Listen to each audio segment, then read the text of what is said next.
Good afternoon students. इस video के अंतर्गत हम लोग परामर्श या प्रस्ताव सूचक वाक्य का हिंदी से अंग्रेजी में कैसे ट्रांसलेट करते हैं, या यह कहिए कि अंग्रेजी में कैसे परामर्श दिया जाता है या प्रस्ताव दिया जाता है। यह पार्ट 36 का पहला वीडियो है। आप कुछ दवा खाइए या आप कुछ दवा खाएं। Take some medicine, take some medicine, ये क्या है? सलाह है, परामर्श है। आप कुछ दवा खाइए, टेक सम मेडिसिन। आप या तुम पूरा आराम करो, आप पूरा आराम करें या तुम पूरा आराम करो। Take complete rest, take complete rest. तुम फिर कोशिश करो या आप फिर कोशिश कीजिए, ट्राई अगेन। तुम फिर कोशिश करो या आप फिर कोशिश कीजिए, ट्राई अगेन। आप स्वास्थ्य का ध्यान रखें या आप स्वास्थ्य का ध्यान रखिए। Take care of your health. तुम स्वास्थ्य का ध्यान रखो, take care of your health. ऐसे वाक्यों से किसी व्यक्ति को सलाह, परामर्श यानी एडवाइस या सुझाव, सजेशन देने का भाव व्यक्त होता है। यानी इन वाक्यों के माध्यम से किसी व्यक्ति को सलाह, परामर्श, एडवाइस या सजेशन, सुझाव देने का भाव व्यक्त होता है। बनता कैसे, इसका हिंदी से अंग्रेजी में ट्रांसलेट कैसे करते हैं? रूल्स। सब्जेक्ट यू रहेगा, अंडरस्टूड रहता है, यानी न लिखा जाता है, तो अंडरस्टूड हो गया, लिखा नहीं जाता है।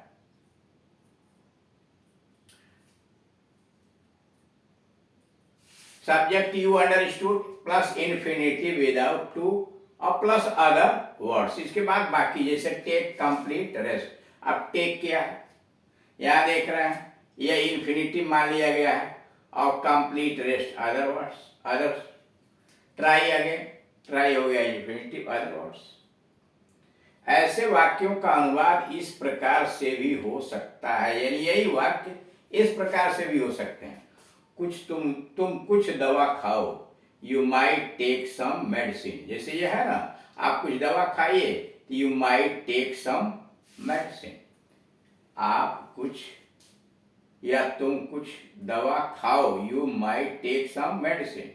तुम फिर कोशिश करो, यू माइट ट्राई अगेन, या आप फिर कोशिश करें, यू माइट ट्राई अगेन। वही बात, तुम फिर कोशिश करो, ट्राई अगेन, या यू माइट ट्राई अगेन। तुम कुछ दवा खाओ, you might take some medicine. यानी इस प्रकार से भी इनका अनुवाद किया जा सकता है। नोट, ऐसे वाक्यों में यू का प्रयोग प्रायः नहीं होता। ऐसे वाक्यों में यू का प्रयोग प्रायः नहीं होता है, इसलिए तुम और आप के लिए यू का प्रयोग न करें। यानी ऐसे वाक्यों में कह रहा है कि ऐसे वाक्यों में यू का प्रयोग प्रायः नहीं होता है, इसलिए आप यू या आपका के लिए यू का प्रयोग न करें। हाँ, माइट के साथ यू का प्रयोग आवश्यक है। यहाँ यू का प्रयोग आपके लिए मत कीजिए, लेकिन अगर माइट आपने लगाया तो उसके साथ यू का प्रयोग आवश्यक है। यानी बिना माइट के आप सीधे बना रहे हैं, तो आपके लिए यू अथवा तुम के लिए यू का प्रयोग न करें। यह अंडरस्टूड होता है, जैसे यहाँ दिया अंडरस्टूड, यू अंडरस्टूड, ऊपर आया हुआ है, ठीक। लेकिन अगर माइट आप लगा रहे हैं तो यू आएगा। नोट नंबर 2, जब वाक्य में न या नहीं आता है, जब वाक्य निगेटिव है, न या नहीं आता है, तब अंग्रेजी में डोंट का प्रयोग इस प्रकार होता है। जब वाक्य में न या नहीं आता है, तब अंग्रेजी में डोंट का प्रयोग इस प्रकार होता है। जैसे बहुत अधिक न पियो, बहुत अधिक न पियो, डोंट ड्रिंक टू मच। बहुत अधिक न पियो, डोंट ड्रिंक टू मच। बहुत अधिक मत सोचो, बहुत अधिक मत सो, don't sleep too much, don't sleep too much. अब देर ना करें या देर ना कीजिए, डोंट डिले नाउ। अब देर न कीजिए, डोंट डिले नाउ। ये क्या है? सब परामर्श है, सलाह है। इसकी चिंता न करें या न कीजिए, don't worry about it, don't worry about it. यानी जब सेंटेंस में नो या नहीं आया है, नेगेटिव के रूप में आया हुआ है, तब उसमें आप सबसे पहले डोंट का प्रयोग कीजिए, और उसके बाद इन्फिनिटिव है यानी क्रिया समझ लीजिए, और उसके बाद यहाँ टू मच है या अन्य जो शब्द आए हुए हैं उनकी अंग्रेजी यहाँ प्रयोग किया जाता है। तो इसीलिए आपने यहाँ देखा कि बहुत अधिक न पियो, डोंट ड्रिंक टू मच, यानी नेगेटिव बनाने के लिए डू नॉट या डोंट का प्रयोग यहाँ कर दिया गया है। बहुत अधिक मत सोचो, डोंट स्लीप टू मच। अब देर ना करें या ना कीजिए, डोंट डिले नाउ। इसकी चिंता ना कीजिए, डोंट वरी अबाउट इट। अब अगला वाक्य दूसरे मॉडल का, तुम पूरा आराम जरूर करो। यह क्या है? परामर्श है।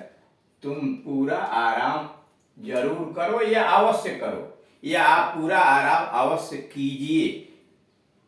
हिंदी में सम्मान प्रदर्शित करने के लिए आपका प्रयोग कर दिया जाता है, जबकि इंग्लिश में ऐसा कुछ नहीं है। यू तुम के लिए और आप दोनों के लिए। डू टेक कंप्लीट रेस्ट, तुम पूरा आराम जरूर करो। Do take complete rest. आप अपने स्वास्थ्य का ध्यान अवश्य रखें, आप अपने स्वास्थ्य का ध्यान अवश्य रखें। Do take care of your health, do take care of your health. आप अपने स्वास्थ्य का ध्यान अवश्य रखिए या आप अपने स्वास्थ्य का ध्यान जरूर रखिए। अब जरूर के यहाँ क्या है? डू। उसके बाद take care of your health, do take care of your health. और उस बनाने के नियम क्या है? सबसे पहले डू लगाइए, प्लस इन्फिनिटिव विदाउट टू, यानी ये infinitive without to plus other words. सबसे पहले डू, फिर टेक इन्फिनिटिव विदाउट टू, और तब other words take complete rest. इसका अनुवाद इस प्रकार भी हो सकता है, यानी ये ऊपर जो वाक्य बना हुआ डू कंप्लीट रेस्ट या do take care of your health, इनका अनुवाद निम्न प्रकार भी हो सकता है। जैसे आप पूरा आराम कीजिए, आप पूरा आराम कीजिए। You must take complete rest, आप पूरा आराम कीजिए। तो आपके लिए क्या है? तुम है। You must take complete rest, पूरा आराम।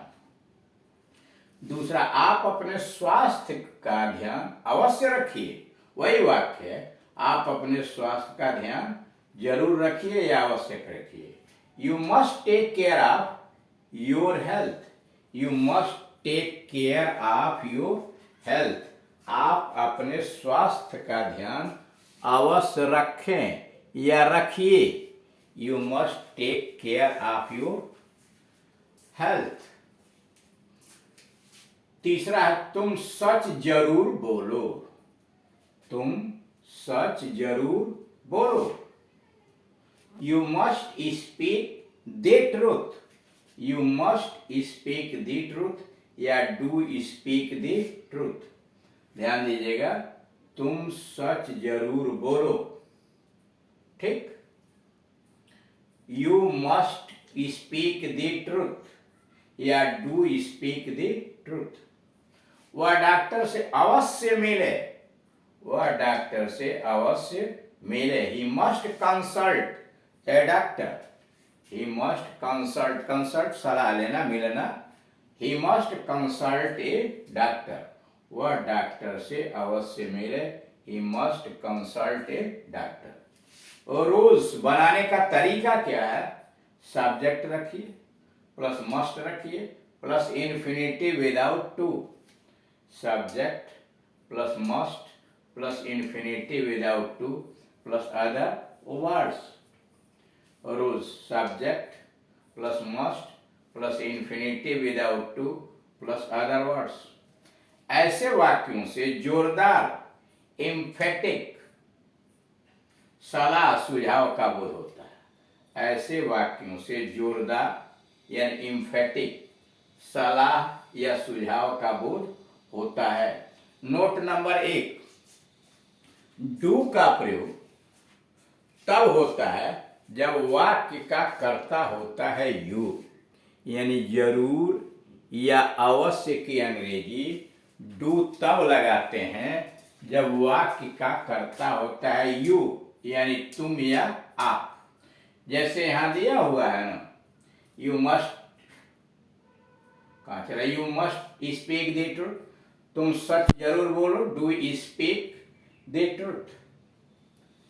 नंबर 2, जब वाक्य का कर्ता यू नहीं होता है, यानी जब वाक्य का कर्ता यू नहीं होता है, अर्थात आई ही दे या कोई नाउन होता है।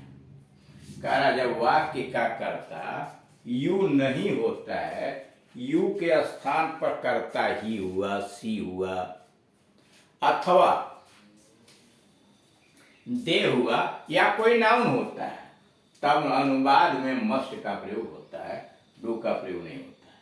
यानी यू के स्थान पर आई है, ही है, दे है या अन्य कोई सब्जेक्ट सीता गीता इत्यादि आया हुआ है, तब मस्ट का प्रयोग होता है, डू का प्रयोग नहीं होता।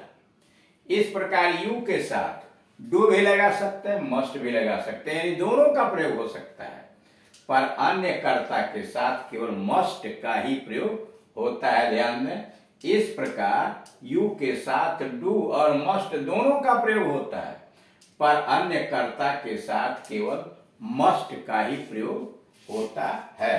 तो इस तरह से आपने देखा कि परामर्श यानी सलाह सुझाव देने वाले वाक्यों का ट्रांसलेशन हिंदी से अंग्रेजी में किस प्रकार से बनाया जाता है, शेष भाग अगले वाले वीडियोस के अंतर्गत समझाए जाएंगे।